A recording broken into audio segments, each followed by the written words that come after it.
व्यक्ति की एक जन्मभूमि होती है जहाँ वो जन्म लेता है, और एक होती है कर्म भूमि जहाँ वो कर्म करके पैसा कमाता है, जिसके लिए उसे अपनी जन्मभूमि से दूर होना पड़ता है।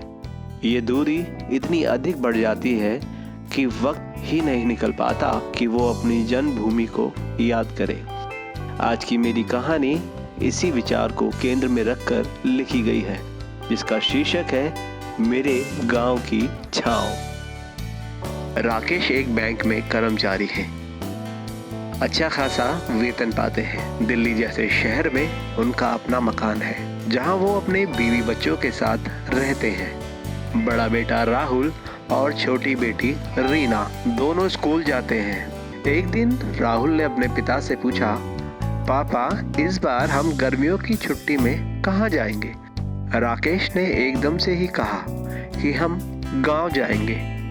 अब बेटे ने पिता की ओर देखा और सोच में पड़ गया कि गांव क्या होता है। राकेश भी गांव शब्द कहने के बाद सोचने लग गया कि वो जब खुद 18 साल का था तब गांव से दिल्ली आया था और अब तक वो गांव एक बार भी नहीं गया। गांव में उसके माता पिता रहते थे। क्योंकि गांव से वो भागकर आया था तो उसने कभी भी इसकी बात किसी से नहीं की थी। 20 साल का लंबा सफर दिल्ली जैसे शहर में तय कर लिया था। इस बीच गांव की याद कभी नहीं आई, या यूं कहें कि राकेश ने अपने गांव की यादों को दिल में कहीं दफन कर दिया था। आज बेटे राहुल से गांव शब्द बोलते ही उसकी सारी स्मृतियां ताजा हो गई, मानो किसी मुर्दे को अपनी कब्र से जगा दिया हो। अब भाई मुर्दा कब्र से जागा है तो कुछ तो बोलेगा जरूर। राकेश राहुल के सवालों के घेरे में आ गया। राहुल जो उम्र में महज 15 साल का था, वह एक नौजवान की तरह बातें कर रहा था। राहुल ने पापा से कहा, गांव क्या होता है? पिता ने उत्तर दिया, जहां मेरा जन्म हुआ, जहां मैं बड़ा हुआ, वह मेरा गांव है।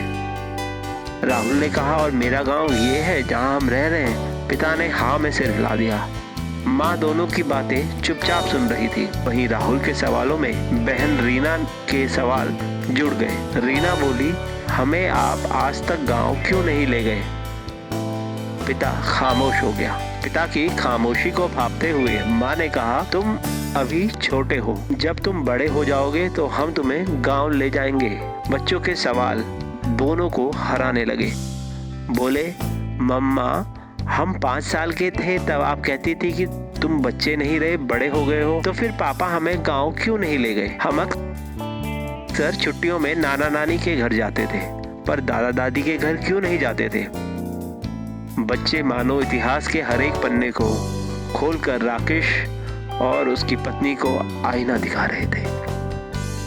पिता ने आखिरकार हार मान ली और अगले ही रविवार गांव जाने का निश्चय कर लिया। रविवार के दिन सभी तैयार होकर गांव के लिए रवाना हो गए।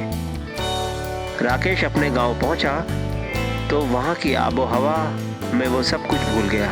वो खुद को मानो 18 साल का नौजवान महसूस करने लगा।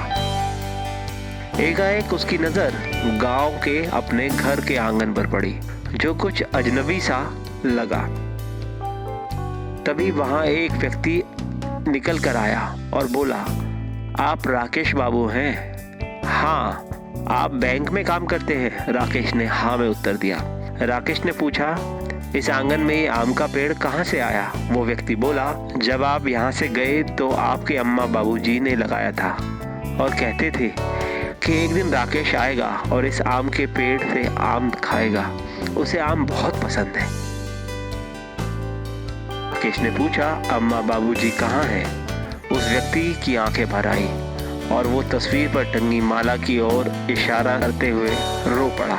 राकेश को सारी बात समझ में आ गई कि उसके माता पिता अब इस दुनिया में नहीं रहे। वो भी रोने लगा। उसने निश्चय किया कि वह अपनी पत्नी और बच्चों के साथ इसी गांव में रहेगा और इसी पेड़ की छांव में अपना बचा हुआ जीवन निकाल देगा।